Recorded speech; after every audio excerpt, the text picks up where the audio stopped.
سلام. بزکشی تاجیکان و قرغیزها، قهرمانی جوانی تاجیک در قزاقستان و واکنش‌ها به گران شدن جریمه و تنبیه کودکان در بلجوان از ویدیو و موضوعهای برنامه امروز است. اول ویدیویی را می‌بینیم که از ناحیه شاه منصور دوشنبه فرستادند. ساکنان میگن تقریبا نیم سال باز لوله آب در یکی از محله‌ها کفیده و آب به راه برآمده است، ولی کسی آن را تعمیر نمی‌کند. این تروبا 5 ماه شد نمی خالی شکافه. این حال مردم، حال کوچه‌گردو. چه؟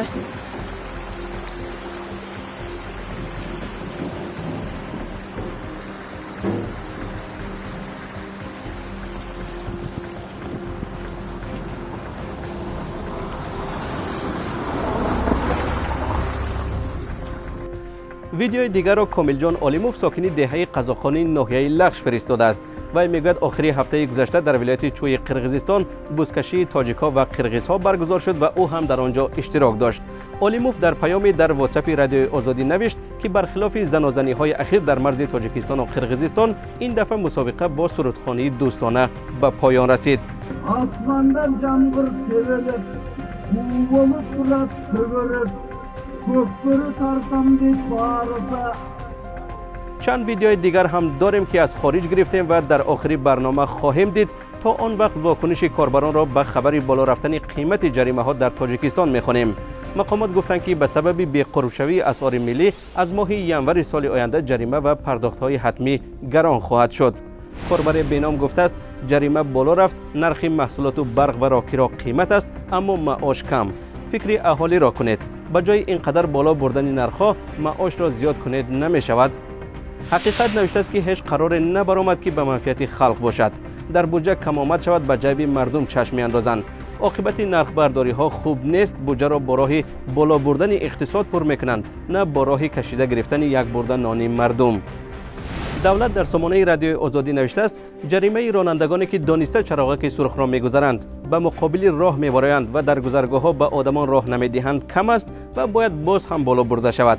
افلاطون میگوید تاجیکستان دولت دنیوی است و قدم به قدم پیش می رود و از این سبب جریمه ها را هم بلند برداشتند.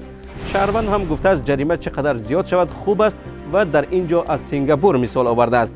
این نظر خواننده بسیاری ها را خشمگین کرده است. قشلاقی میگوید که سنگاپور را با تاجیکستان مقایسه نکنید، معاش آنها خیلی بالا است.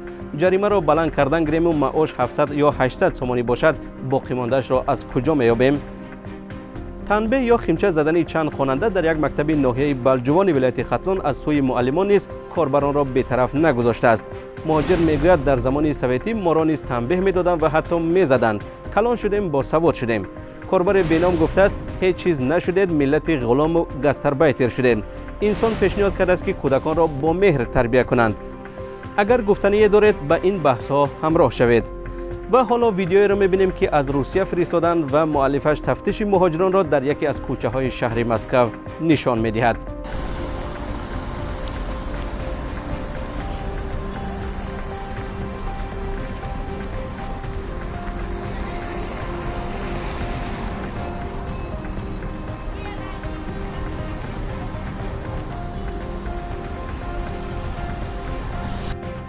اینچنین عکس و ویدیو را از قزاقستان می‌بینیم که آوازخوان تاجیک مقیم آن کشور نورالله سعدالله‌یف به ما فرستاده است و به رادیو آزادی گفت که پسرش نوروز نورالله در مسابقه بادی بیلدینگ یا بدنسازی در قزاقستان قهرمان شد و مدال طلا گرفت. خانواده این آوازخوان تاجیک 25 سال باز در قزاقستان کار و زندگی می‌کنند. با امید خبرهای خوش از شما برنامه را به پایان میبریم. نوشتن نظرها را در سامانه azadi.org و فرستادن عکس و ویدیوها را به این رقم‌هایی که میبینید فراموش نکنید. تا برنامه دیگر.